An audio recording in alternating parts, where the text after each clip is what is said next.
Sabia. Estou brincando, pode sentar, irmãos. Fazer uma ginástica, um aquecimento.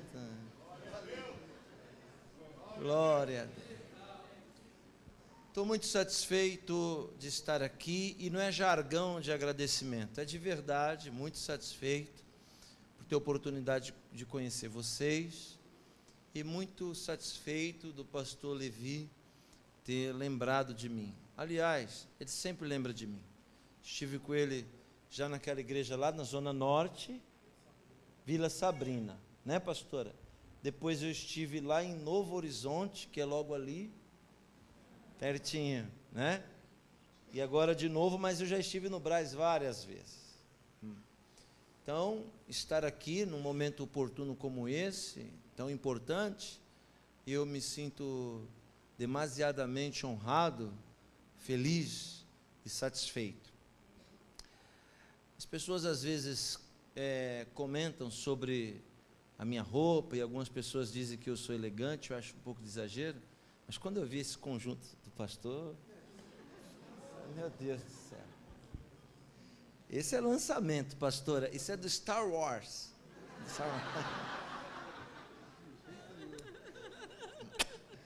É um grande defensor do meu ministério. Gente para meter o pau na gente não falta, né? Ele não, ele já entrou, eu quero dizer isso publicamente, ele já entrou em muitas guerras por causa de mim.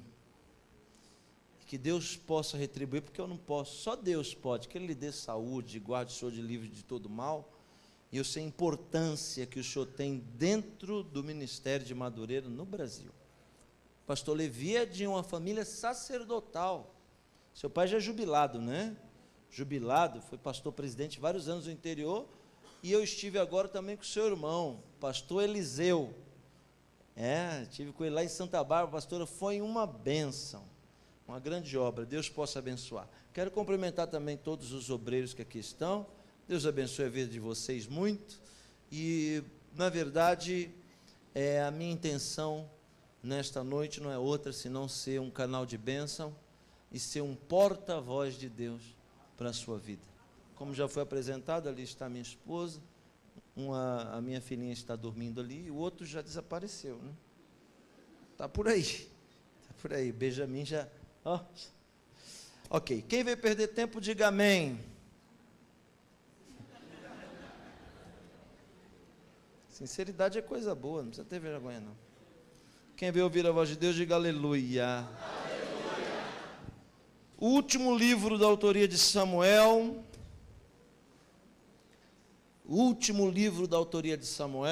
eu já falo assim para ver quem conhece Bíblia, né? Deixa eu ver, não irmão, é Apocalipse. Aí Apocalipse, está longe. O último livro da autoria de Samuel chama-se Segundo Samuel. Segundo Samuel, Antigo Testamento. Segundo Samuel, o penúltimo capítulo do último livro. Segundo Samuel, capítulo 23º.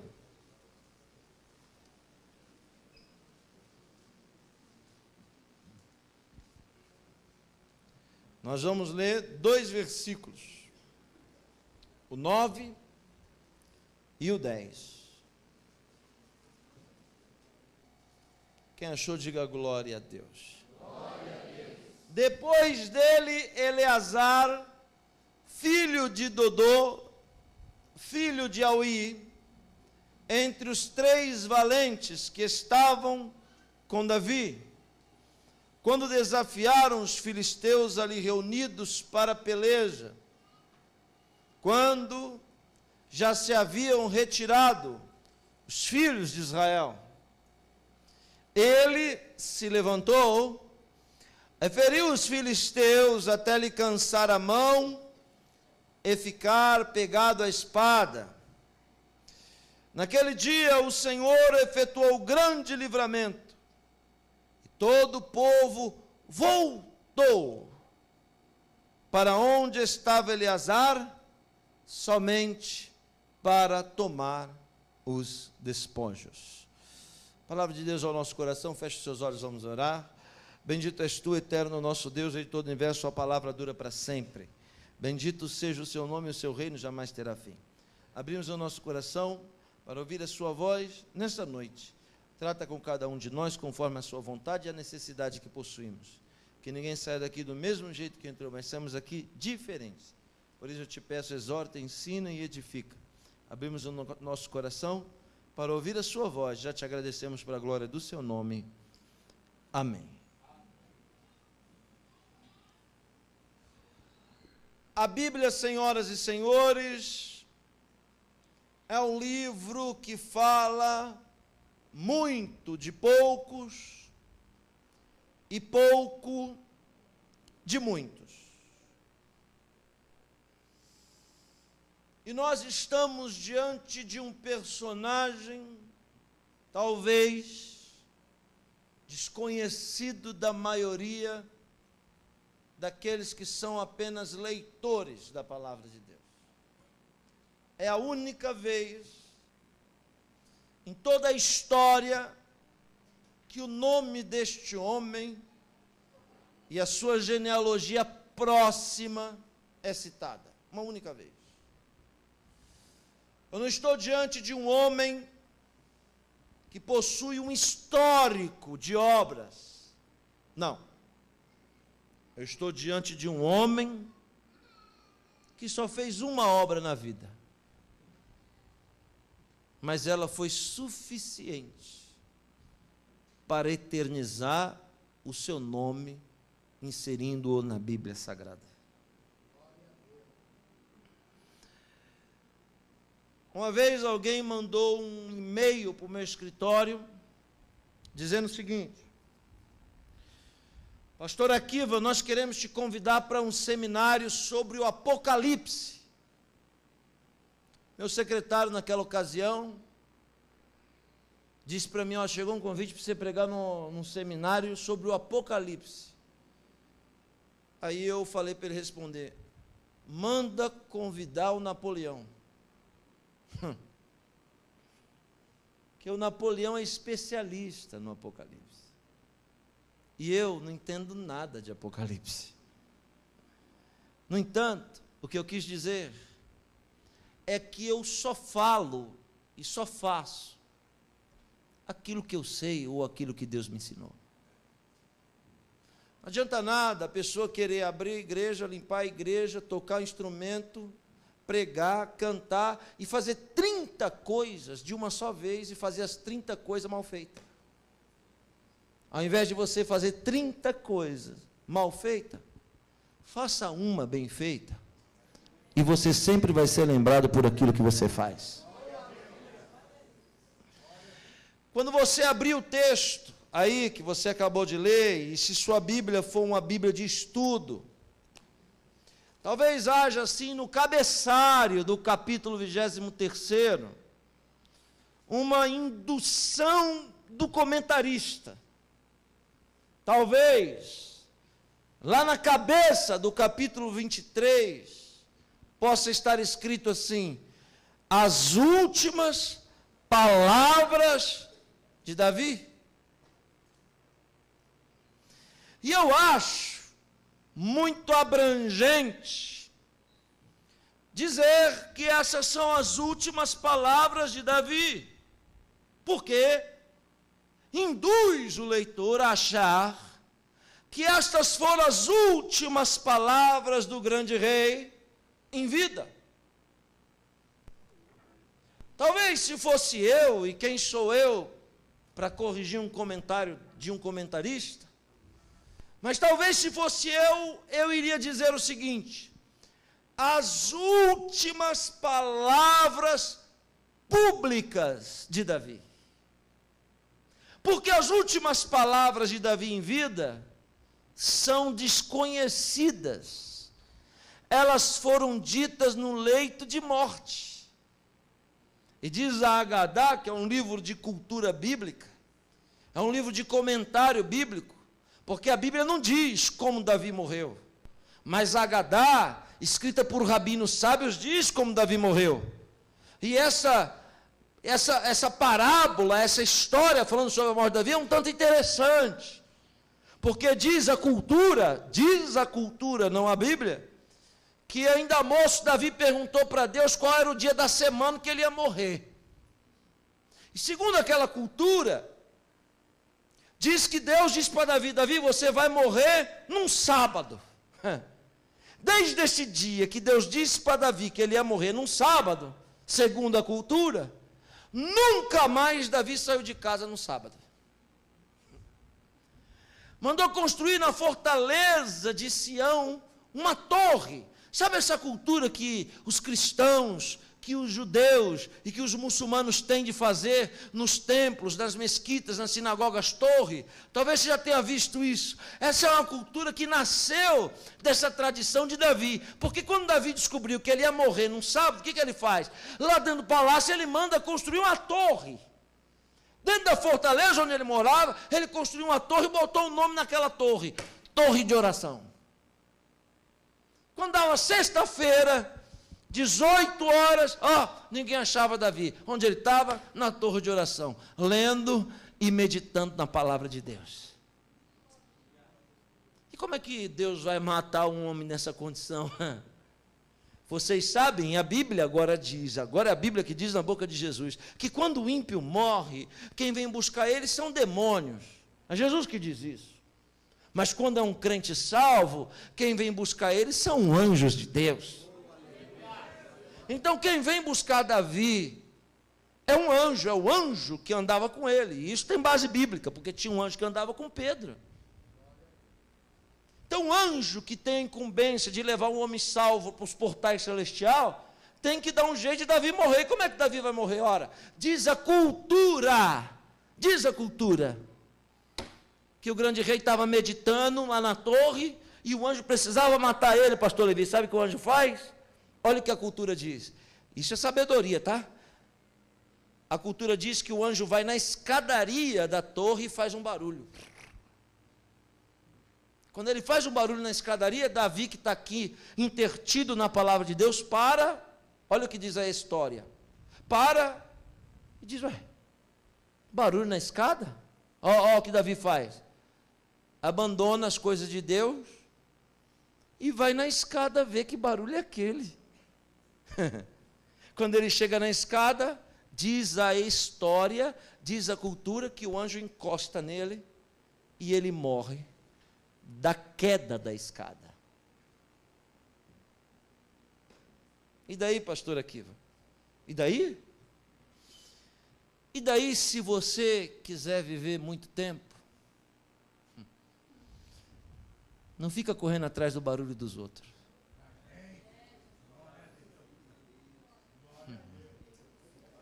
Quem tem ouvidos para ouvir, ouça. Fica preocupado com o barulho que estão fazendo lá fora. Seu lugar é aqui. Então, o texto sugestivo que diz que são as últimas palavras de Davi não foram em vidas, mas sim as últimas palavras públicas de Davi. E agora eu falo com propriedade. O capítulo 23 é a narrativa do que aconteceu na vida de Davi 8 meses antes dele morrer. Então quer dizer que essas são as últimas palavras públicas de Davi. Como foram essas últimas palavras? Preste atenção, Davi reinou sobre o seu povo 40 anos. E a cultura daquele povo, daquela época, cada ano o rei vir diante da multidão e fazer um discurso público. Preste atenção, mais ou menos isso que acontece aqui no Brasil no final do ano, que o presidente entra em cadeia nacional e faz um discurso, um balanço à nação. Assim já acontecia 3.000 anos atrás, e todo ano Davi vinha diante do povo e dizia: esse ano a gente teve guerra, esse ano a plantação não secou, esse ano a gente teve mais boi, esse ano teve vitória, esse ano teve derrota, e assim ele dava um relatório, redobre sua atenção, das coisas que aconteciam no reino durante aquele ano. Mas Davi reinou 40 anos. Se ele reinou 40 anos, pastores, isso quer dizer que ele fez 40 discursos públicos. Porém, só um discurso foi eternizado pelas linhas da Bíblia Sagrada.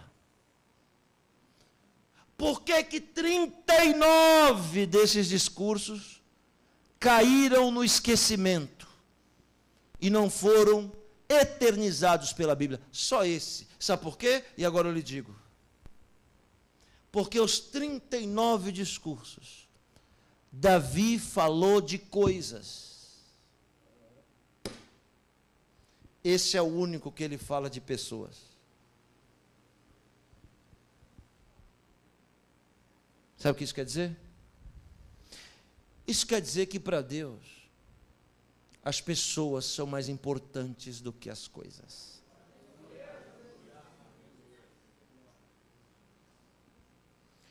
Nesse último discurso de Davi, o discurso de despedida do grande rei, ele simplesmente cita 37 nomes. Posso imaginar que do seu palácio, quando ele vai discursar para o seu povo, ele diz: irmãos, todos vocês sabem quem eu sou e eu dispenso apresentações. Mas eu não sou quem sou, ou não fui quem fui, sozinho. Tudo que construí não foi sozinho.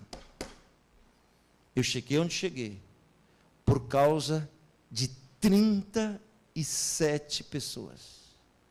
E aí ele começa a descrever 37 nomes. Olha para cá. E aí você vai ler assim a palavra: são estes os valentes de Davi. Ora, os valentes de Davi são soldados de Davi. Quem está me ouvindo? Diga amém. Amém. Muito bem. Então quer dizer que Davi só tinha 37 soldados no seu exército? Claro que não. O contingente de exército de Davi, há 3.000 anos atrás, era de 100.000 soldados. Você tem um exército com 100.000 guerreiros e só cita o nome de 37, então a Bíblia me faz entender que muitos são chamados e poucos são os escolhidos.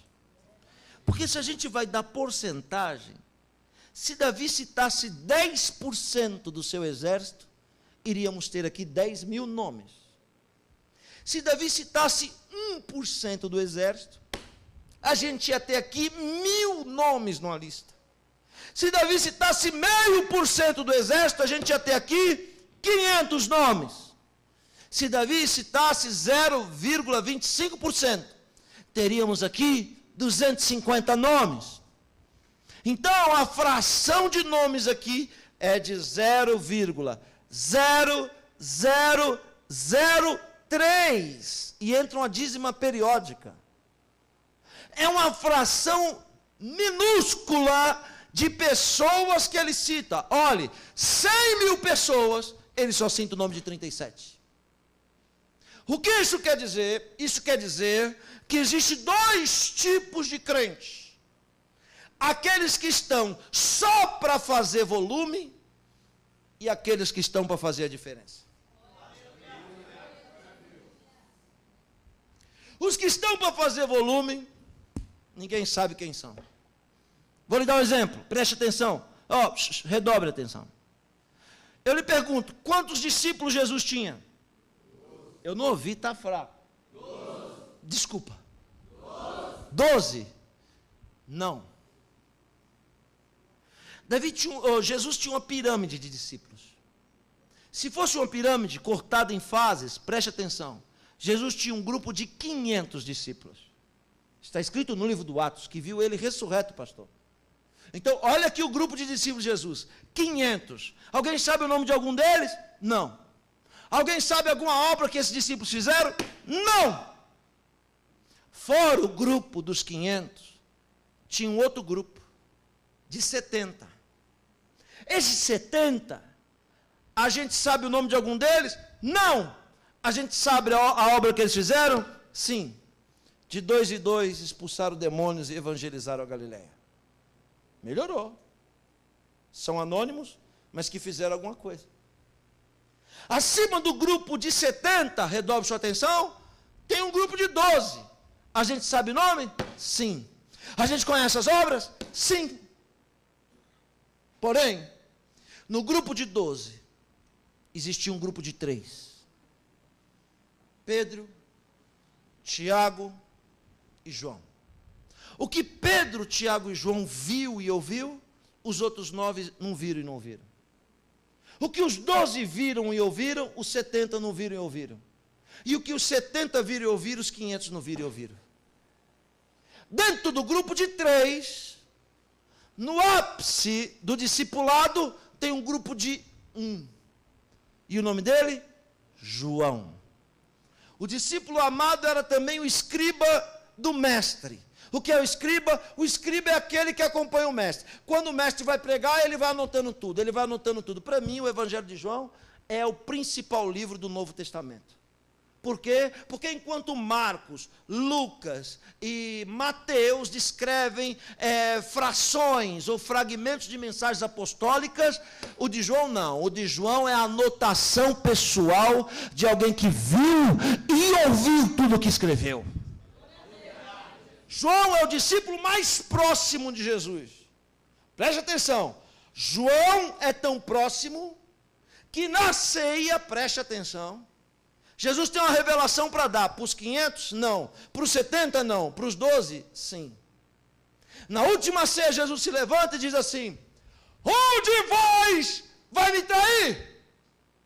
E senta. Quando Jesus senta, começa um cutucar o outro, dizer: eu acho que é fulano, eu acho que é Beltrano, eu acho que é ciclano, eu acho que é Beltrano, eu acho que é ciclano. João, que está próximo de Jesus, colado, bota a cabeça no peito e fala: mestre, sussurra. Está todo mundo discutindo. Porventura sou eu? No mesmo tom de intimidade, Jesus responde: não é você.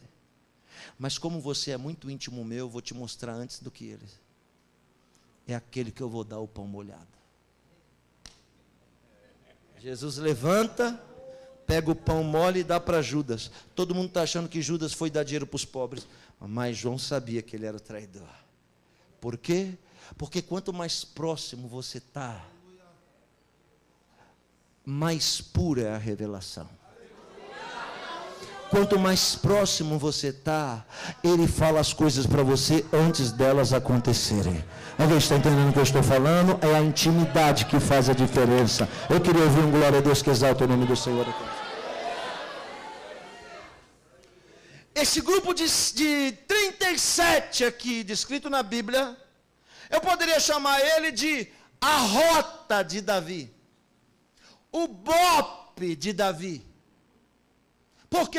Porque é a narrativa de um batalhão de elite. Quem está me ouvindo, diga amém. Porque enquanto os 100 mil não tinham condição de fazer, esses 37 tinham preparo para fazer. Vou dizer de novo. Quando a Bíblia, é forte o que eu vou dizer. Quando a Bíblia chama alguém de o menino, a mulher, o corvo, a mula, quando a Bíblia chama alguém por gênero ou espécie, a Bíblia está falando que aquela pessoa existiu só para fazer fluir o propósito de Deus. Mas quando a Bíblia chama Abraão, Elias, Jacó, Paulo, a Bíblia não está falando de pessoas que só cooperaram para o propósito acontecer. Não. A Bíblia está falando de pessoas que fizeram a diferença. Eu vou dizer de novo, você não entendeu. Nome é uma unção e não uma pessoa.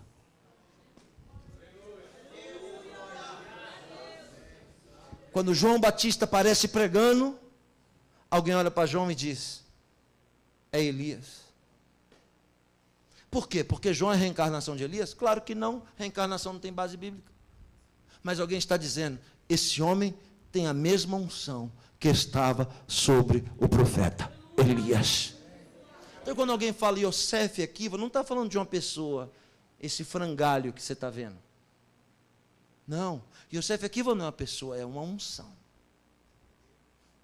E unção se constrói. Unção não é algo que existe aqui para você comprar na prateleira da feira. Unção não é algo que existe no mundo de baixo. Não tem nenhuma matéria em faculdade de Harvard, Oxford, o USP, o FRJ, o FMG. Unção é algo que não existe no mundo de baixo. Só existe no mundo de cima. E Deus dá para quem quer, quando quer, na hora que quer, para que o propósito dele se cumpra com eficiência.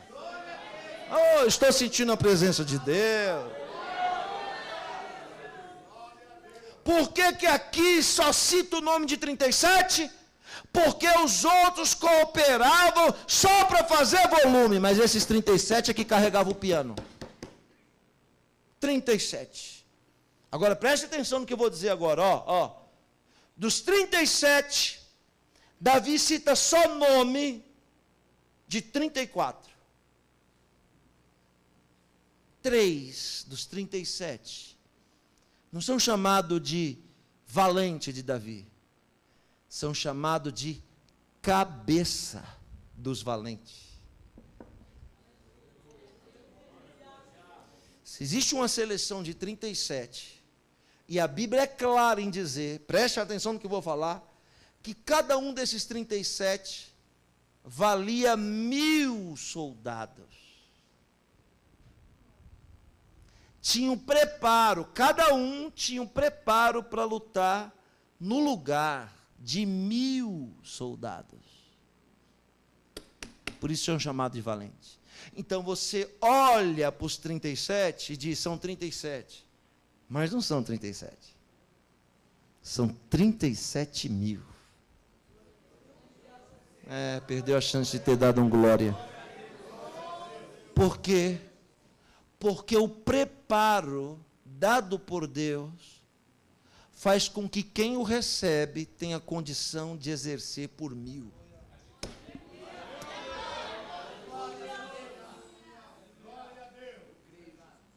Quem nasceu para fazer a diferença tem a condição de fazer o que ninguém faz. Eu não sei nem por que eu estou pregando isso aqui.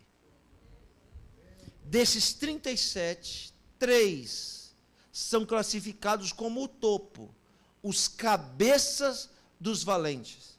E um deles, esse que acabamos de ler, Eleazar. Eu fui buscar a fundo quem era Eleazar, porque a Bíblia fala pouco, só fala que ele era filho de Dodô, e ele era neto de um homem chamado Auí. E a Bíblia só narra uma situação onde Eleazar estava, e nenhuma outra mais. Então eu quis saber a fundo quem era Eleazar, e descobri. Quando fui, na última vez, no ano de 2008, a Israel, eu fui no lugar onde Eleazar morava. E segundo aquela tradição, diz que Eleazar morava exatamente no lugar, ou próximo do lugar, de onde Davi matou Golias. Peguei. Por que Eleazar tem uma excelência que os outros não têm? Por causa da sua história. É impossível alguém chegar no topo sem história. É impossível alguém chegar em algum lugar sem uma construção de história. Sabe, um dia desse alguém falou assim, mas Akiva, por que você não se defende? As pessoas falam tanto mal de você na internet. Eu falei, mas quem é que fala mal? Não, é tudo anônimo. Eu falei, pois é, quem não tem história, não tem moral para falar de quem construiu uma. E eu falo com humildade, senhoras e senhores, se eu morrer hoje, a minha obra continua. Agora, neste momento, tem gente no mundo inteiro ouvindo uma mensagem minha, em algum lugar. E eu nem sei quantas pessoas já ganhei para Jesus. Agora, quem nunca ganhou nada para Jesus, fica criticando os outros que faz. Não tem condição. Eleazar chegou onde chegou, porque construiu uma história. E a gente tem que aprender, eu, Akiva, tenho que aprender a respeitar quem construiu uma história. Ai. Quando eu fui no lugar e descobri que Eleazar morou ali, então, claro, que logo eu pensei que quando era novo, porque ele é mais ou menos da mesma idade de Davi, que quando ele era novo, ele assistiu Davi matando Golias. E foi naquele dia que Eleazar decidiu ser um guerreiro que fazia diferença. Certamente, se ele viu Davi matando Golias, ele se inspirou no menino que derrubou o gigante. E deve ter pensado, porque eu estou conjecturando, é claro, ele deve ter pensado, um dia eu também serei um matador de gigantes.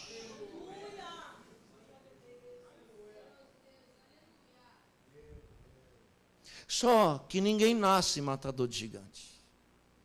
Ele deve ter falado o seguinte: um dia eu vou ser matador de gigante, mas ele não tinha nenhum canivete na cinta. Eu fico pensando, pastor Levi, eu fico pensando, pastores, sobre Elias. Veja só o que é uma unção. Ninguém sabe quem é Elias, ninguém sabe de onde ele veio, ninguém sabe para onde ele vai, ninguém nunca tinha ouvido falar de Elias. Sabe como é que Elias começa o ministério? Indo diante de Jezabel e de Acabe, as duas maiores autoridades do país corrupto. No dia da festa de consagração ao Deus da fertilidade Baal. Talvez você nem imagine, mas naquele dia que Elias vai profetizar, as pessoas estão embriagadas, todas nuas, participando de uma orgia com centenas de pessoas envolvendo bicho, criança, mulher, homem, tudo. No templo de Baal, Elias entra e diz: assim diz o Senhor. E Acabe olha e diz: oxe, que é isso? Nunca vi esse profeta. Acabe vai chamar a mulher, né? Ô Geza, vem aqui. Tem um maluco ali, um doido vestido com pele de camelo, todo ruivo, barba comprida, gritando. Você já viu ele em algum lugar? E ó, Geza olha e diz: nunca vi não. Vamos ver se tem aqui a foto dele no catálogo dos profetas. Não tem. A gente não... esse deve ser um doido falando. Deixa ele falando sozinho. Ó, Elias é o perfil de pessoa que a gente precisa aprender com ele. Sabe por quê? Porque a pessoa, quando é de Deus, ele não está preocupado se as pessoas vão ouvir o que ele está falando. Ele simplesmente faz a parte dele. Ele fala. Ninguém sabia quem ele era. Ele era pequeno? Sim. Era pequeno com a atitude de quem é grande. Tem gente que diz assim, Levi: eu não vou mudar daqui, sabe por quê? Porque eu não tenho estudo. Eu não vou fazer isso daqui porque eu não tenho dinheiro. Eu não vou fazer isso aqui porque eu não tenho isso, não tenho aquilo, não tenho aquilo outro, não tenho... Fica arrumando na circunstância uma desculpa. Olhe para cá. Quem nasceu para fazer a diferença, senhoras e senhores? Pode ser pequeno, mas ele pensa como grande. Pode ser pequeno, mas ele age como alguém que é grande. Não é porque a gente é pequeno que a gente tem que ser medíocre. Não é porque a gente é pequeno que a gente não tem que ter atitude. Deus está falando com essa igreja. Deus está falando com você. Você pode ser pequeno hoje, mas amanhã você vai ser grande. Então, para você ser grande amanhã, você tem que agir como grande hoje.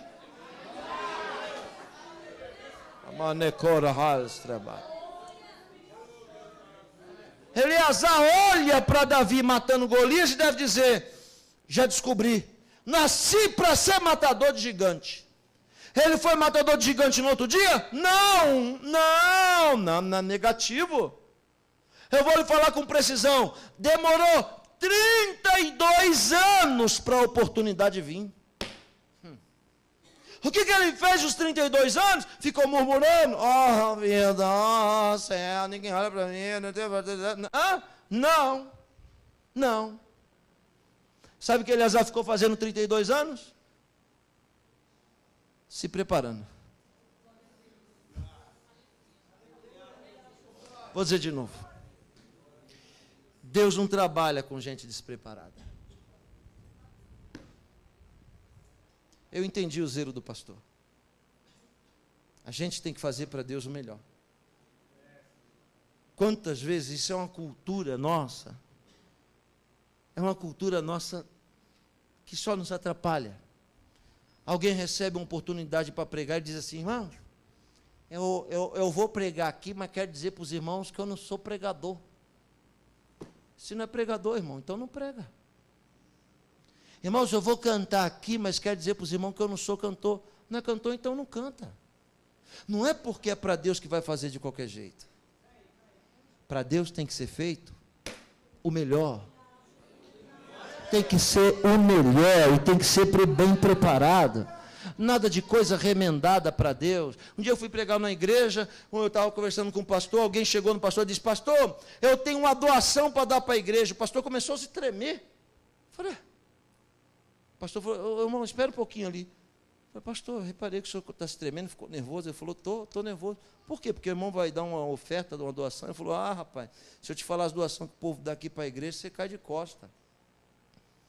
Dia desse alguém chegou em mim e disse: pastor, eu tenho uma geladeira para dar para a igreja. Ei, Yosef, eu arrumei foi um carreto para ir buscar a geladeira. Quando eu cheguei lá, a parte de baixo da geladeira tudo podre, parece que o cupim tinha comido. Que eu coloquei a mão para abrir a geladeira, eu tomei foi logo um 220.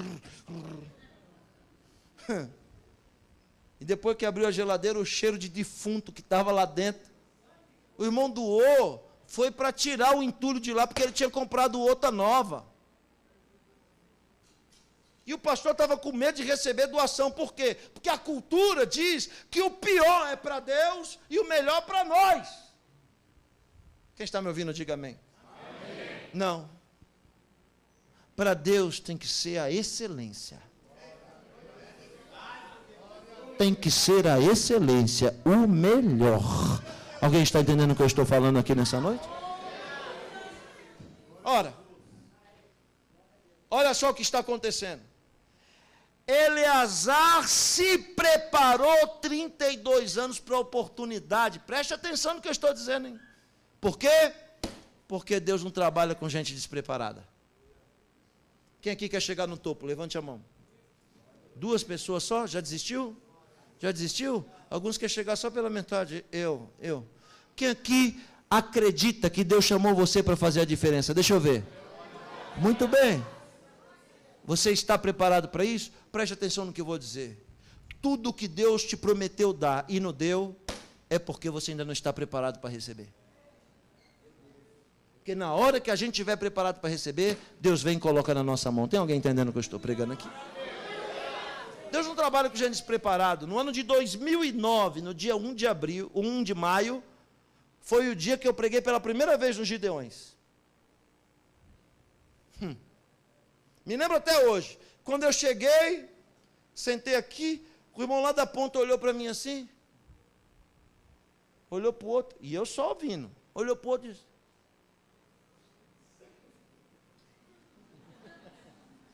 e eu quieto. Outro, isso aí que é o pregador. Como é o nome dele? Unicef.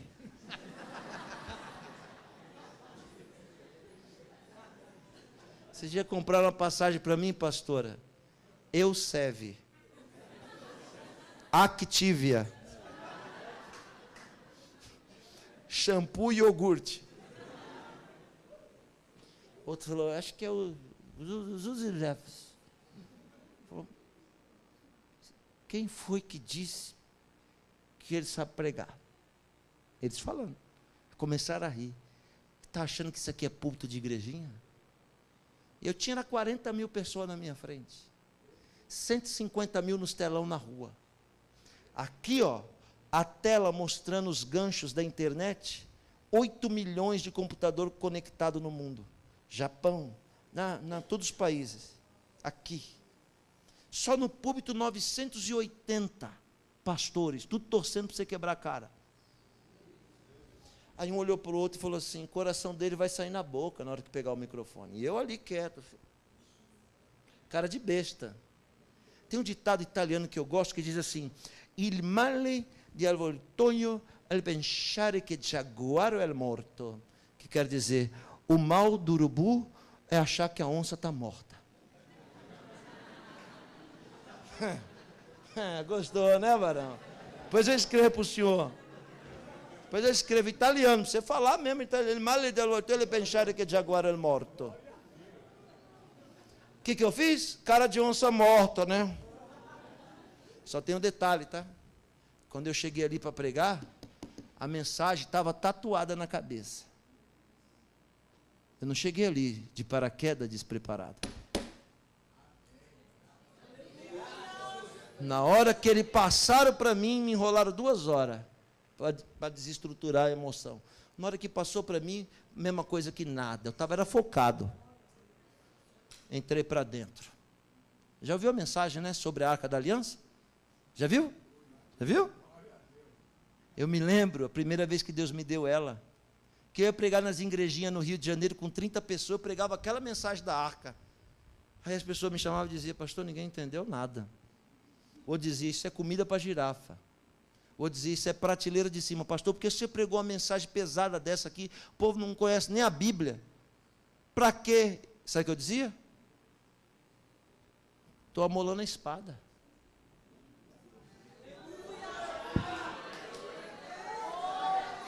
Durante 6 anos eu amolei a Arca da Aliança. Podia estar 20 pessoas, 200 na frente, eu estava enxergando os gideões.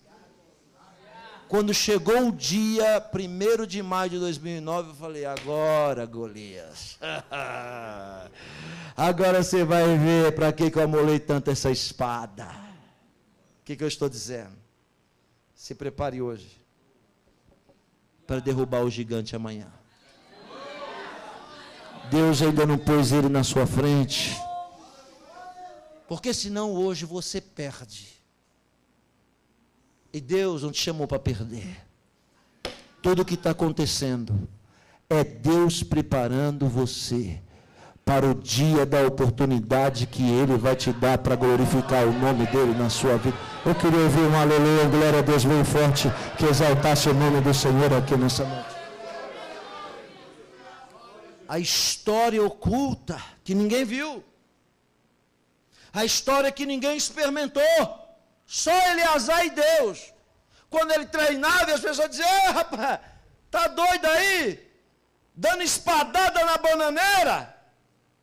E ele dizia, isso aqui não é bananeira não, amigo, isso aqui é filisteu. Todo mundo ria, ficou biruta, ficou maluco, mas Eleazar estava se preparando para algo maior. Ouça o que eu estou lhe dizendo. Eu não vim contar a história aqui para você. Talvez você não saiba, vai saber agora. Tudo o que está acontecendo na sua vida é permissão de Deus. Deus está te dando treinamento. Essa pressão que você passa em casa, no trabalho, a perseguição lá, a luta acolá, o aperto aqui, tudo que você está passando, é Deus te treinando para o grande dia. Porque quando Ele vê que você está preparado, Ele vai colocar a oportunidade na sua frente e o milagre de Deus vai acontecer e o nome dEle vai ser glorificado. Tem alguém entendendo o que eu estou falando aqui? Tem pessoas aqui que estão na fase do treinamento com a bananeira. 32 anos no anonimato sem saber quem ele era. Agora olha só. Olha o texto.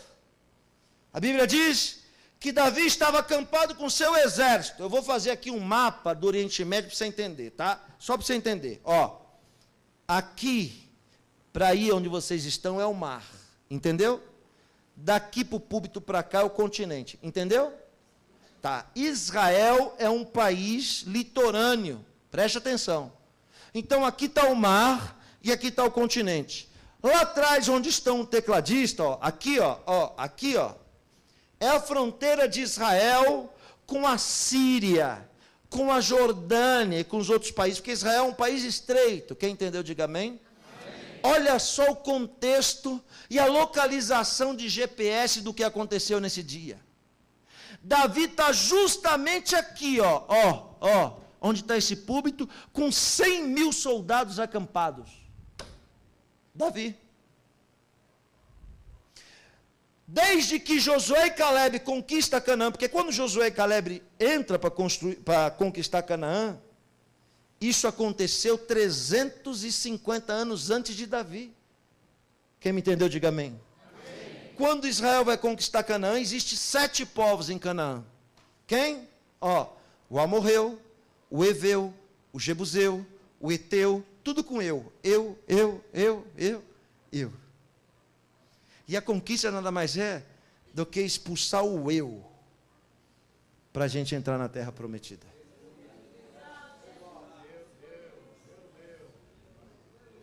Em 100 anos, irmã, que está prestando atenção, em 100 anos, Israel expulsou 6 das 7 nações. Mas tinha uma que era pedra no sapato de Israel. Quem eram eles? Os filisteus. Por que os filisteus foi mais difícil de expulsar? Eu vou lhe dizer. Porque os filisteus eram um povo bárbaro. Um povo bárbaro, para quem não sabe, é um povo que não tem lei, é um povo que não tem regra, é um povo que vive uma anarquia. Ou seja, o bárbaro pode comer carne humana como carne de boi, para ele é a mesma coisa. Bárbaro não tem medo, serve a demônio, não respeita nada e nem ninguém. Os filisteus eram bárbaros, adoravam um deus demônio, metade peixe, metade gente, chamado Dagon. E viviam bem na Filístia, na região litorânea de Israel. Preste atenção, sem contar que os filisteus possuíam uma disfunção genética. Ou seja, o mais baixinho dos filisteus tinha 3,10 metros de altura. 6 dedos em cada mão, 6 dedos em cada pé. Bárbaro, come sangue, come o que quiser, o que der fome, faz, não tem regra, não tem ética, não tem respeito. E gigante, ora, Israel tem estatura parecida com a minha, 1,70 de altura. Como é que alguém de 1,70 vai lutar direto com um homem de 3 metros de altura? Claro que vai perder. Então, Israel desenvolve uma técnica de guerra. Ao invés dele ir para o confronto com o gigante, Israel aprende a escapar das armadilhas do gigante. Aí, quem falou esse aleluia, esse glória a Deus aí? Está ligado no que eu estou falando, né? Por quê? Preste atenção. Porque se Israel for para o confronto com o gigante, ele perde. E olhe bem para mim o que eu estou pregando, hein? Quem está pregando não é o super-homem, não é o homem de ferro. Não, quem está pregando para você é um flagelado. Carrego aqui, ó, dentro de mim, marcas profundas, de guerras e de batalhas. Algumas feridas que cicatrizaram, outras que têm casca e outras que estão latentes, pulsante como um vulcão em erupção. E hoje eu olho para todas essas marcas de guerra e fico pensando, essa daqui eu poderia ter evitado, essa daqui eu poderia ter evitado, essa daqui eu poderia ter evitado, essa daqui poderia ter evitado. A maioria dos machucados que eu tenho é de guerra que eu poderia ter evitado. Por que eu não evitava? Porque eu dizia, não, eu vou para a briga, eu vou para o pau, eu tenho razão, então eu vou para o confronto, eu tenho razão, então eu vou para o embate. Hoje, não. Hoje eu aprendi que melhor do que ter razão é ter paz. E Deus está falando para alguém que está machucado aqui no nosso meio, que essas feridas são de confrontos que você tinha que ter se desviado deles. De guerras que poderia ter evitado, mas que você assumiu o risco. E agora está todo ferido. Deus está hoje dando a nós, ouça bem o que eu estou dizendo, a nós, eu me incluo, habilidade para escapar do confronto. Só 4 pessoas recebem, eu vou dizer de novo. Deus está lhe dando sabedoria com essas palavras. Sabedoria para sair e fugir do confronto. É melhor ter paz do que ter razão. Que a razão é resultado do nosso orgulho. Eu estou certo. Não tem ninguém certo, só Jesus é certo. Quem quer que eu pare, diga amém.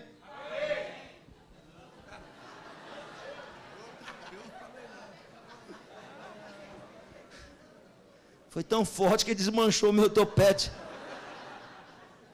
Quem quer que eu continue, diga glória a Deus. Glória a Deus. Vou ficar com a maioria. O amém foi forte daqui.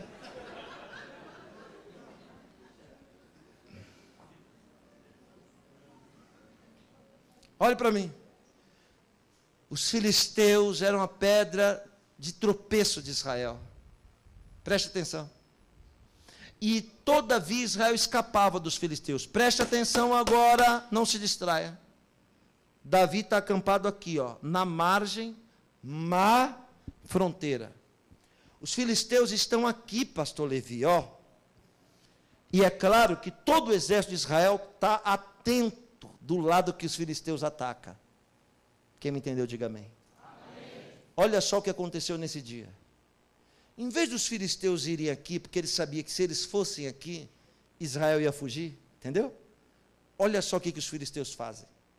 Ele não vai direto aqui, ele faz isso, ó. Vai para a fronteira, para dentro do continente. Está vendo Israel lá? Olha o que os filisteus fazem, ó. Israel olhando para lá. Ó. Vem na fronteira, olha os filisteus, ó. Israel esperando eles virem de lá. Ó. Ó. Ó. Ó. Os filisteus demoraram 4 meses para dar um bote em Israel inesperado de surpresa. Os filisteus armaram uma cilada contra Israel. O que os filisteus não sabiam é que o Deus de Israel não dorme no tosquenejo. Levante a mão para receber o que eu vou lhe dizer aqui.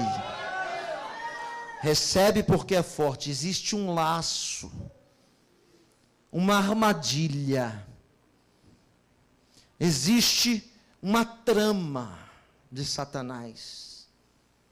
Está trabalhando já 4 meses para nos pegar de surpresa. Hoje, o Deus da Bíblia está cortando o laço, dando livramento, despedaçando a lança, lançando a carruagem no fogo e glorificando o nome dele na nossa vida.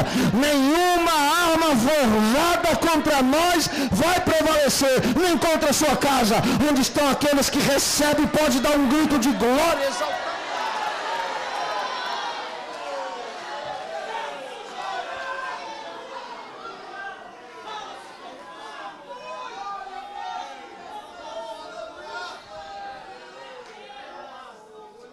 Quando os filisteus vêm no bote, eles cercam, porque já estão perto, não dá para desarmar. Quando eles cercam aqui, eles dão um grito de guerra. Ha! Sabe quantos filisteus? 5.000. Quer saber o tamanho? 5.000 filisteus. Precisaria de 200.000 soldados para lutar com eles. Quanto Israel tinha? 100.000. 5.000 filisteus ia sobrar. Quando os filisteus cercam, que dá o grito de guerra, sabe o que acontece? Os 100.000 soldados fazem o que eles haviam aprendido: fugir. 100.000 fugiu e os 37 ficou. O que os filisteus fazem? Redobre sua atenção, é forte, a mensagem começa agora. Os filisteus não perdem tempo para fugir ou para correr atrás de quem é covarde. Os filisteus querem quem? O rei. Porque se os filisteus matarem Davi, todo Israel tem que se render. Só que quando os filisteus chegam para dar o bote, os 37 botam Davi no meio e faz um cordão de força. Olha que coisa violenta, hein? Os filisteus olham e vê o quê? 37. O inimigo olha e vê o quê? 37. O adversário olha e vê o quê? 37. Mas não são 37. São 37.000.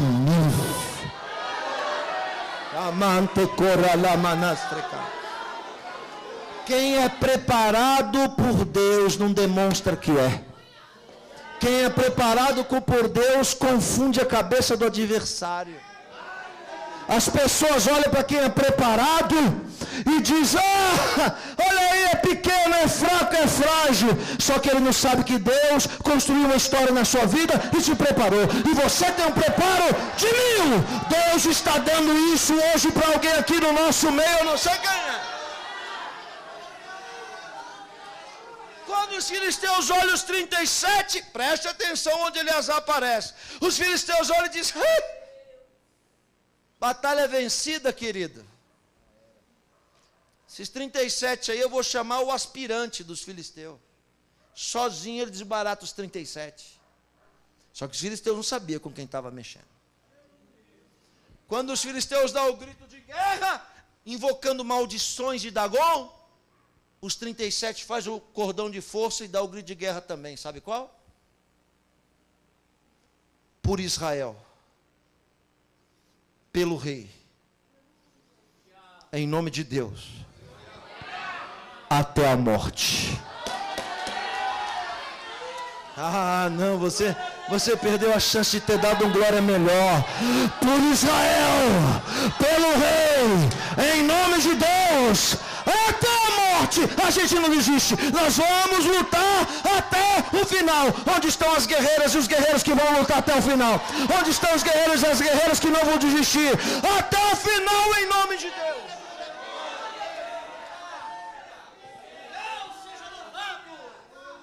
Os 37 não fogem com 100 mil, e o adversário já fica com a pulga atrás da orelha, diz, opa, aí tem. Chamou o Aspira e disse, vai para dentro, Aspira. Quando o filisteuzão vem, olha Eleazar aqui no cordão, imagina a cena, imaginou? Ninguém sabia quem é Eleazar. Eleazar solta do cordão, olha para Davi no centro, que está no centro, solta a espada da bainha e fica no chão. Se ajoelha diante de Davi, abaixa a cabeça e diz, meu rei,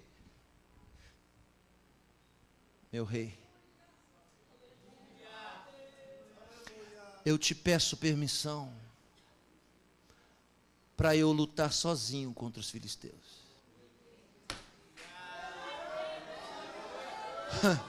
Está entendendo o que Deus está falando? Aí os outros olharam e disseram, Eleazar ficou biruta, bebeu, tomou muito Red Bull, está doido.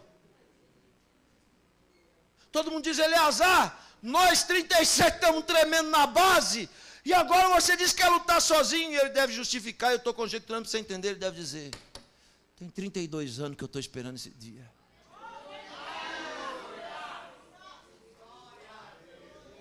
Olha a minha espada, é a espada de quem foi chamado para matar gigante, não é canivete. Não. Não é espada cega, enferrujada, não. Aqui, ó. É uma espada bem amoladinha. Vou mostrar, Davi, como é amolada. Ele passa nos 4 dedos a espada, o sangue escorre da mão. Aí ele vai e faz isso. Tem 32 anos que eu sonho me encontrar com o filisteu. Sabe por quê, Davi? Eu te sigo e sou fiel ao Senhor. Porque foi você que eu vi derrubando Golias. Quando eu te vi derrubando Golias, eu pensei, eu também posso. Agora chegou a minha vez, agora chegou a minha hora. Eu te peço permissão, Davi diz, deixa esse doido ir. Ó, Eleazar saca da espada e vai aqui, ó, pequenininho, ó, com a espada na mão. Você já viu isso no cinema? A história da mitologia grega. Do filme, como é o nome daquele filme? Troia. Quem já assistiu Troia? Levante a mão. Já assistiu, amor? Troia? Não? Vai ter que assistir. Troia é uma história da mitologia grega, estrelado pelo aquele homem bonitão lá, como é o nome dele?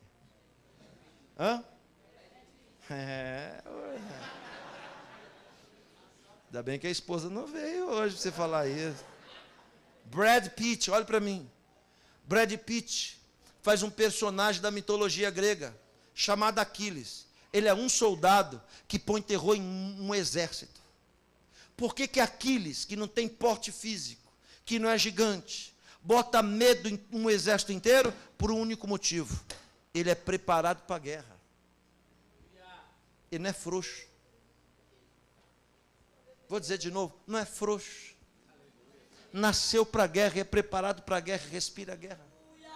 E sabe aquela vizinha sua que não é crente? Sabe aquelas pessoas do passado que nem servia a Deus e olhava para você e dizia, essa mulher é uma guerreira. Você não já ouviu isso? Já não ouviu alguém dizer que você era uma guerreira? Você nunca ouviu alguém dizer para você, esse homem é um guerreiro? Nunca ouviu? É Deus usando a boca da mula. usando a boca da mula para dizer para que você nasceu. Você nasceu para a guerra, mas não foi para perder a guerra. Você nasceu foi para vencer a guerra. Aleluia. Aquiles metia terror no exército, por quê? Porque sabia lutar. Deus está pondo ferramenta na mão de alguém aqui. E uma das ferramentas é a sabedoria. É a melhor ferramenta para a guerra, hein? Alguém está recebendo o que eu estou falando aqui hoje? Eleazar sai diante do primeiro filisteu aqui, ó. Quando o filisteu arma para ele, que o filisteu pense em pegar na bainha, o bucho já tinha caído tudo no chão. Tão rápido que era no manuseio. Ele cortou o cara não viu. Quando o primeiro filisteu cai morto, os outros olham e dizem, opa, aí tem. Vamos de 2. Foi em 2, bateu em 2. Vamos de 3, bateu em 3. Sozinho, tá? Sozinho, bateu. É a Bíblia que diz, não sou eu que estou inventando, não. A Bíblia diz que naquele dia ele lutou sozinho. De modo que a espada ficou apegada à mão. 3 teses. Primeiro, o sangue dos filisteus que fez a mão colar. Segundo, a cãibra de segurar. Mas o terceiro é pelo qual eu fico. Era preparado para segurar a espada e não deixar cair.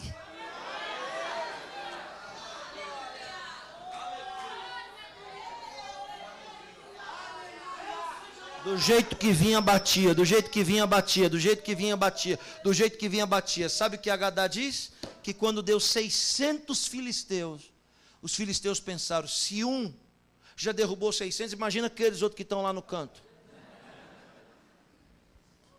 Os filisteus bateram em retirada.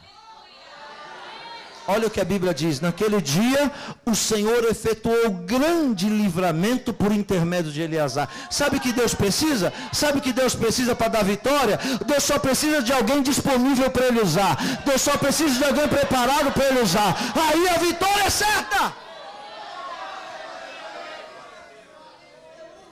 Quando os filisteus tombaram, tudo que eles têm, a couraça, o escudo, a espada, toda a riqueza que eles têm é chamada de despojos. O que é despojo? Despojo é recompensa de guerra. Quando os 600 caem, Eleazar lutou meio-dia, tá? Do meio-dia para tarde, está escrito. Que ele cansou, mortinho, que os filisteus bateram em retirada, que a estratégia de Satanás foi desfeita.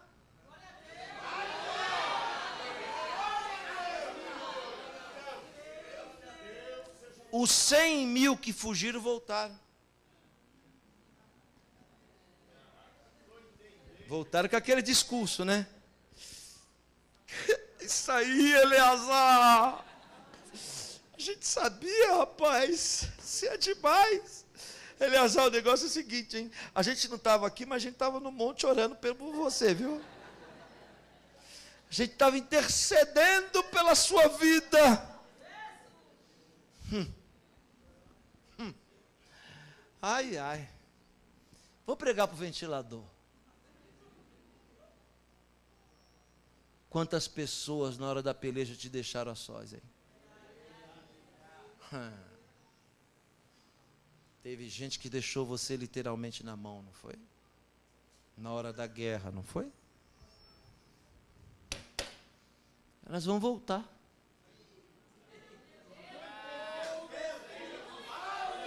Vai voltar com aquela historinha furada. Eu estava orando por você, eu torci, sempre acreditei. Ó, conversa. Os 100 mil estava voltando porque estava de olho na recompensa de guerra. O despojo, pastor, é a recompensa da guerra. E a recompensa só pode dar para quem vence. Os 100 mil voltaram para pegar a riqueza dos 600 gigantes. Quando eles voltaram, Davi saiu do meio daquela roda e disse, vocês 100 mil aí, espera aí. Eu sei por que vocês voltaram. Voltaram porque estão de olho no que Deus deu para Eleazar. Deu uma apertadinha agora, né? Aperta ou afrouxa? Hã? Vai aguentar?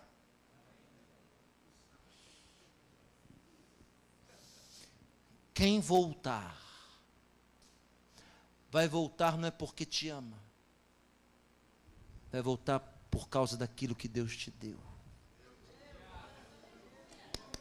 Olha para minha cara, perceba que eu não sou moleque. Eu sei o que eu estou falando. Quem te deixou sozinho na guerra, vai voltar. Mas não é porque te ama, não. É porque precisa daquilo que Deus te deu. Davi se levanta e diz: 100 mil não vai pôr a mão em nada, tá? Sabe o que vocês vão fazer? O que vocês vão fazer é juntar tudo que tem de despojo e dar para quem é digno de receber.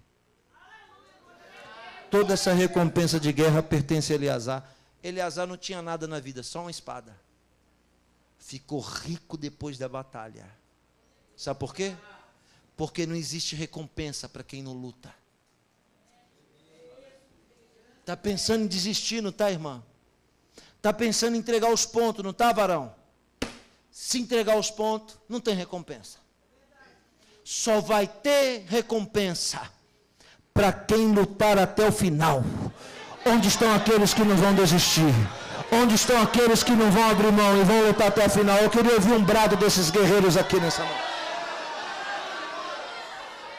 Os 100 mil trabalharam para tirar dos filisteus e entregar na mão de Eleazar. Naquele dia, nunca mais a família de Eleazar pagou imposto.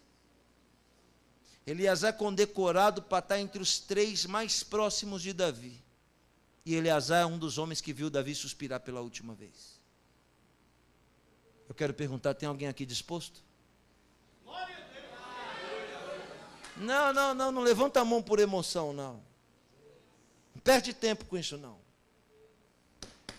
Eu estou simplesmente pregando a história da sua vida. Zela pela espada que Deus está te dando aqui hoje. Porque tinha gente aqui andando de canivete. Tinha gente aqui andando de canivete enferrujado e torto. Não estava cortando mais nada. Hoje Deus desce nessa casa. O Deus da Bíblia me trouxe aqui como mensageiro para dizer: vou tirar esse canivete da sua mão, e você sabe do que Deus está falando. Vou dizer de novo: vou tirar esse canivete que não funciona da sua mão e vou colocar uma espada grande própria para matar filisteu. Vou entregar na sua mão uma espada que corta. E recebe aí o que eu estou dizendo, não estou de brincadeira. E até o mês de outubro, mês 10, não haverá mais nenhum filisteu de pé na sua presença. Grande será a recompensa que eu coloco nas suas mãos. Ser fiel até o fim, que eu vou te dar essa coroa. Onde estão aqueles que estão entendendo o que eu estou pregando? Por favor, fique de pé.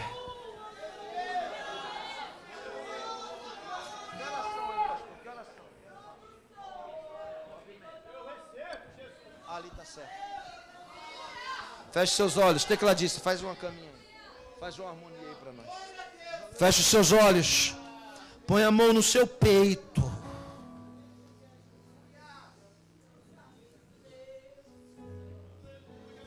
Uma vez um pastor me chamou e disse assim: ó, eu quero que você pregue sobre aquela passagem de Efésios, acho que é Efésios 6. Tem um escudo da salvação, não sei o que, da fé, espada, não sei, não é isso, né? É isso mesmo, é 6, né? Capacete, não sei o que. Eu vou conversar com os irmãos, eu nunca nem tinha lido aquilo. Falou: eu quero que você pregue cada dia sobre uma dessas coisas. E eu confesso diante de Deus, tá? Que tudo foi vindo na hora ali, cada dia. Aquela sequência. Quando eu falei da espada, eu falei disso que eu preguei aqui hoje. Existem pessoas aqui que já têm um capacete. Existe gente aqui que já tem um escudo. Existe alguém aqui que já tem a sandália, a couraça. Mas tudo isso, sem a espada, não tem papel nenhum senão só defender. A espada é a garantia da vitória. Porque ela simboliza o avanço de quem luta. O escudo representa o recuo de quem luta. e a espada, o avanço. Tem gente aqui no nosso meio, já faz muito tempo que só recua, que só está sendo atacado, que só está sendo açoitado, está perdendo a força de tanto se defender. Ainda bem que o escudo que Deus te deu, a couraça que Deus te deu, o capacete que Deus te deu, está conseguindo te manter de pé. Mas hoje Deus está te entregando aquilo que te faltava. A ferramenta que vai fazer você parar de recuar. E vai fazer você avançar. E você já está no seu limite. Porque você já está preso. Já recuou tanto que está sendo prensado na parede. Está sendo prensado. De tanto que recuou. O Senhor está lhe dizendo: hoje eu te dou uma ferramenta. E vou te dar ela ainda hoje. E vou visitar você ainda hoje. Alguns aqui serão visitados em sonho. Alguns aqui serão despertados. Deus sabe o estado que você entrou aqui hoje. E Ele está dizendo: a partir de hoje, você não vai mais recuar. A partir de hoje, o seu nome será avanço. Eu vou fazer esse filisteu recuar.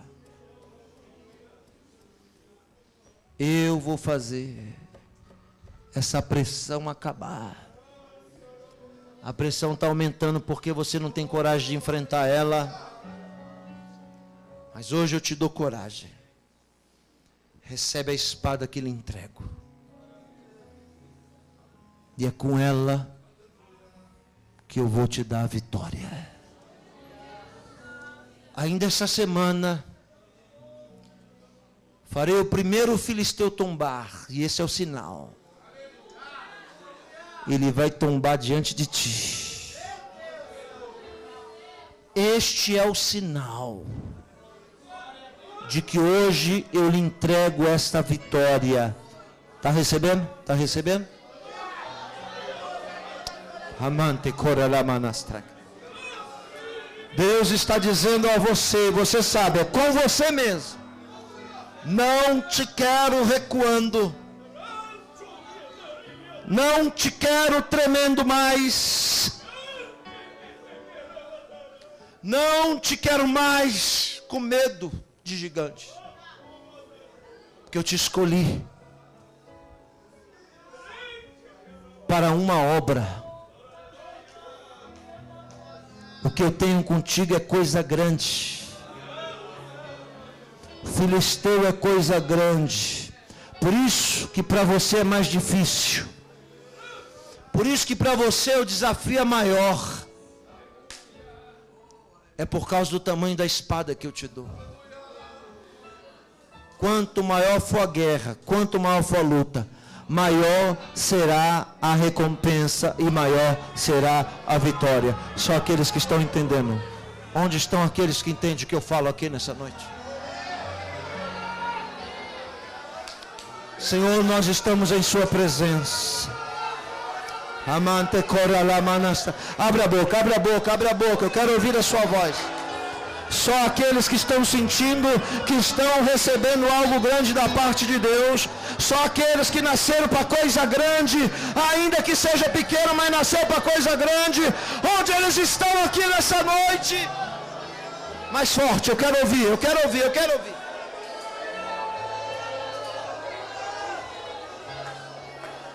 Mais forte, mais forte.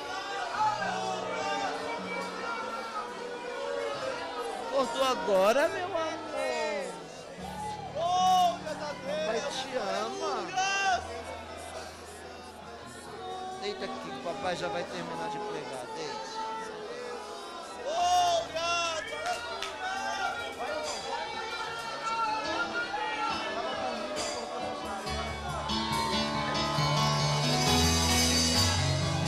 Mais forte, mais forte.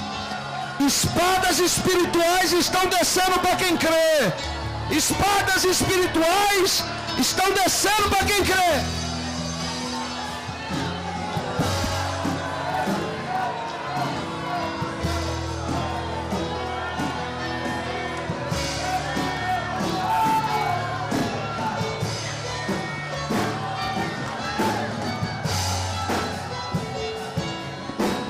Tudo que está acontecendo é um preparo.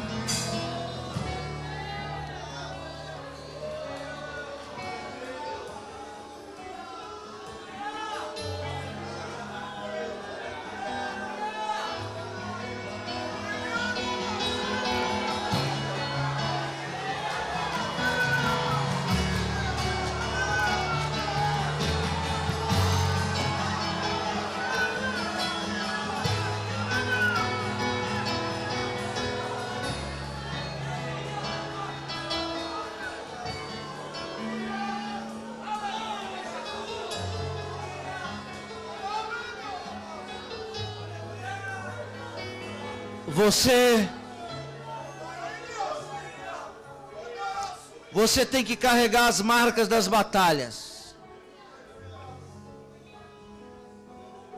Porventura não é o apóstolo dos gentios que diz que ele trazia no corpo as marcas? Você tem que trazer essas marcas. A marca das batalhas.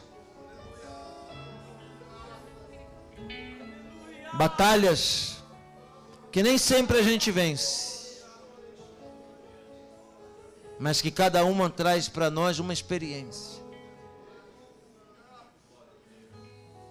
A batalha é o preparo para a guerra, porque a batalha não é a guerra. A guerra é tudo, a batalha é a parte de tudo. As que você perdeu foram partes, mas você não perdeu tudo.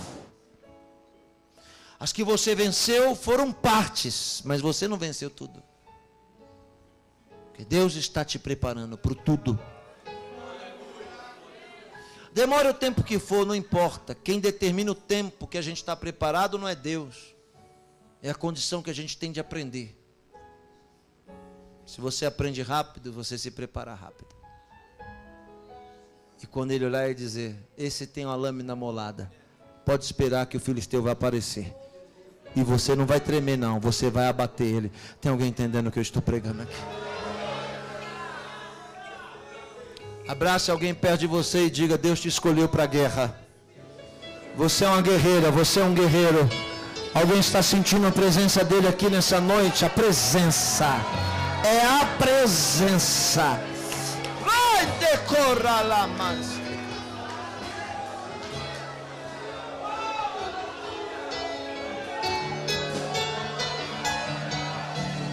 você é uma guerreira.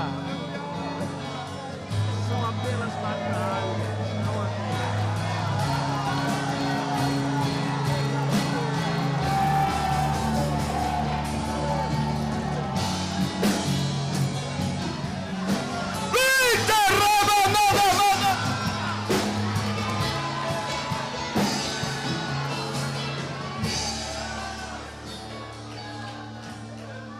Senta aí onde você está.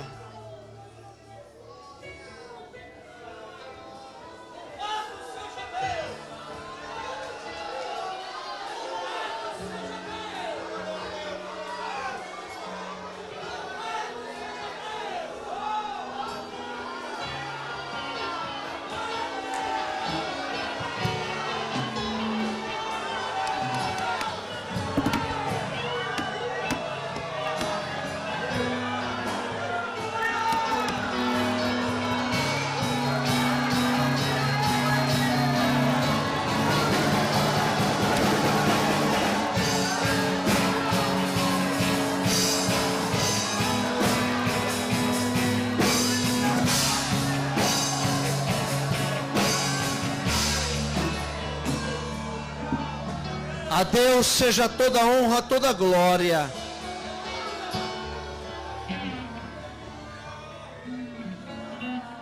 E é um tempo É um tempo de decisão.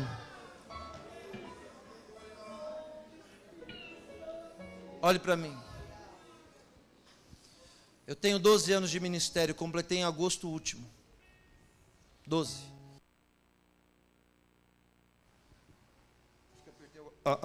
Eu tenho a 8ª série primária. Não tenho nenhuma formação catedrática. Nunca li a Bíblia toda. Eu sou pastor reconhecido sem teologia. Por Madureira. Conamad. Que é uma convenção séria, que não é qualquer um que chega e diz eu sou pastor que ele aceita. Passei no crivo. 28 países do mundo, alguns 19 vezes. Deus me ensinou, sem eu nunca ter estudado, a falar 3 línguas, ler e escrever. Falo para a glória de Deus. Alguém uma vez me repreendeu e disse, não, você tem que falar que você é doutor. Eu falei, para quê? Não, porque se você falar que você é doutor, todo mundo acredita. Disse, não, eu prefiro falar que eu sou um miserável, para eles verem que a excelência de Deus é colocada em vaso de barro.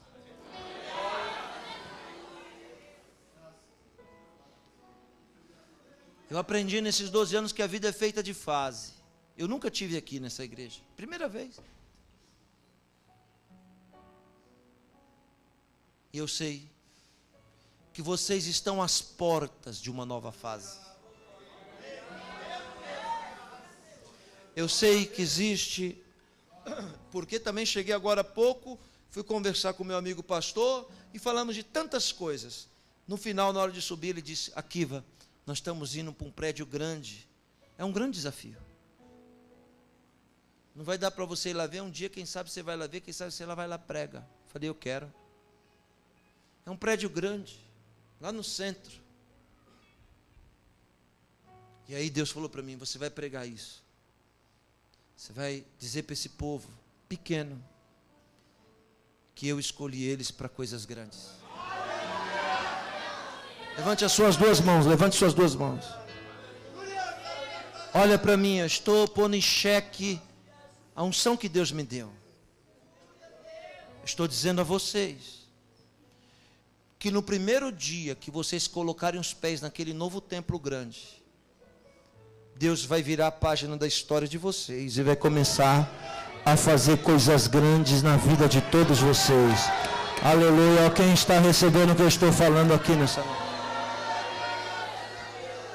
Quanto mais tempo vocês demorarem no que é pequeno, mais tempo vai demorar para vocês experimentar as grandezas de Deus. Quantos aqui acreditam que Deus é grande? Olhe para mim, vocês são pequenos. Mas não é porque vocês são pequenos que vocês têm que agir como quem é pequeno. Vocês são pequenos, mas têm que ter atitude de quem é grande. Ouve o que eu vou dizer. Ouve o que eu vou dizer. 1998 eu conheci uma missionária, eu era novo convertido, converti em 93. Uma missionária chilena, uma grande mulher de Deus chamada Francia Aida. Francia Aida saiu de Santiago, no Chile, e veio pastorear uma igreja aqui em São Paulo. Na favela. Igreja feita com pedaço de tábua. 2 anos pastoreando a igreja na favela. 1998. Quando foi um dia no círculo de oração, Deus levantou um profeta e foi na mulher de Deus e disse assim: eu vou te matar. Eu disse, espera aí, Deus, eu não estou em pecado, estou fazendo tudo que o Senhor manda. O povo aqui é tudo catador de papelão, catador de coisa na rua. Esse povo que está aqui, Deus, um povo de 30 pessoas, é um povo que não tem nem o que comer. Eu sou sustentado pela missão que me enviou do Chile. Ouve o que eu estou pregando. Esse povo é um povo que vive na miséria, essa igreja na favela. O Senhor está dizendo que vai me matar por quê? Aí Deus falou na boca do profeta: vou te matar porque esse povo está na miséria por sua causa. Por minha causa? Deus diz, por sua causa, Porque fazem 2 anos que você está aí e você nunca pregou para eles sobre dízimo e oferta. E eles estão nessa lama porque você não está ensinando eles como sair dela. Mas Deus, o povo está passando fome, o povo não tem nem o que comer. Eu não estou perguntando se eles têm condição. Eu estou querendo que você ensine eles a me servir totalmente. Eu só vou tirar eles daí quando você pregar a verdade. Domingo eu quero que você pregue. Passou um domingo, ela não pregou, engoliu. No segundo domingo ela foi e pregou sobre dízimo e oferta. O povo nunca tinha ouvido falar sobre isso. Favela, tá, irmãos? Ouve a história. Ela disse, domingo que vem, vocês vão trazer a primeira oferta e o primeiro dízimo da vida de vocês. Chegou no outro domingo, o povo trouxe a oferta. Sabe o que era a oferta? Boneca de criança faltando o braço, chinelo havaiana de uma cor e de outra, até sutiã botaram no altar. Era o que eles tinham. E fizeram aquilo com alegria e chorando. Quando ela viu, ela pensou, não, eu fui injusta. Agora é que Deus vai me matar, porque bateu um remorso. Ela disse, o povo não tem nada e o pouco que tem deu. Deus diz, agora é comigo.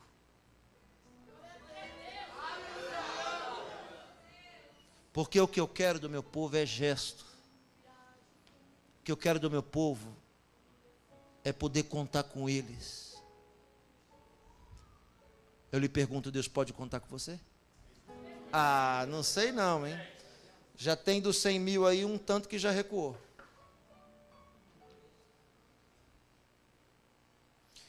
Naquele mesmo ano, 1998, a Prefeitura de São Paulo lançou um projeto chamado Singapura. Para quem não sabe, o projeto Singapura foi o primeiro projeto de uma prefeitura no Brasil para urbanizar a favela. Construía prédio, tirava as pessoas do barraco e botava no prédio. Os primeiros 30, Singapura de São Paulo, foi entregue para os membros da igreja da pastora França Aida.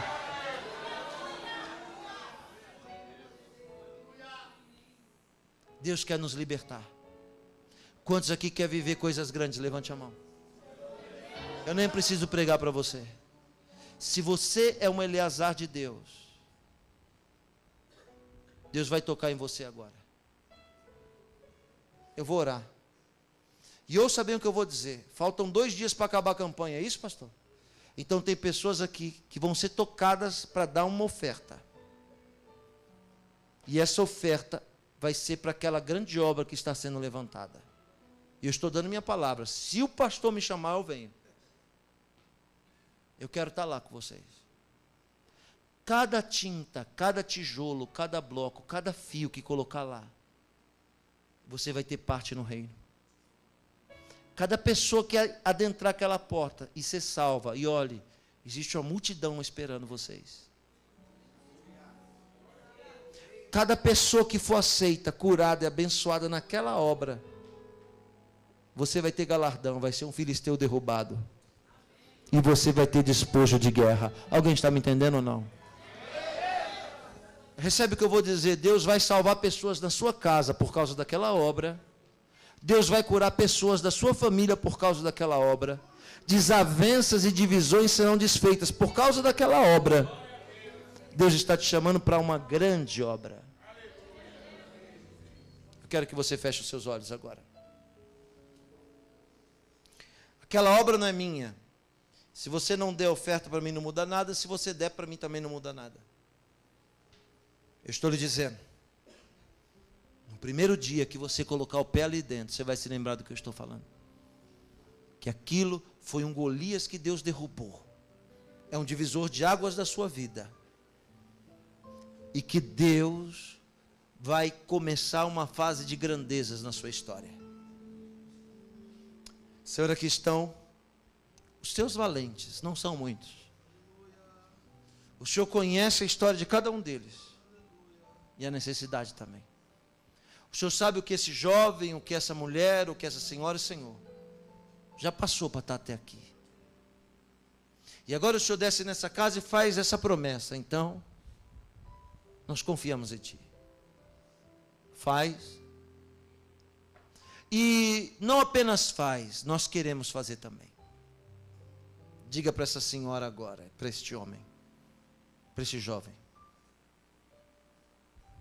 Qual a oferta que o senhor quer que eles deem? E se não for para dar hoje, vai dar até o final da campanha.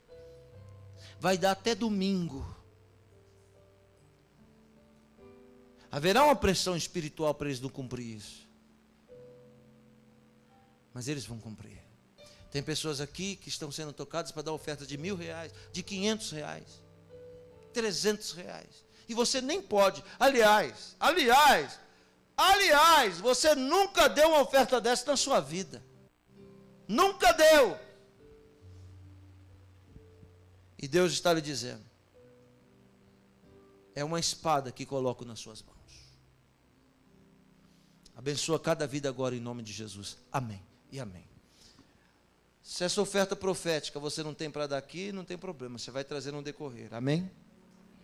Se você tem, você dá agora. Ou então você dá aquela oferta que Deus colocou no seu coração. Os obreiros passam para recolher. Passa rapidinho, porque o horário já estava...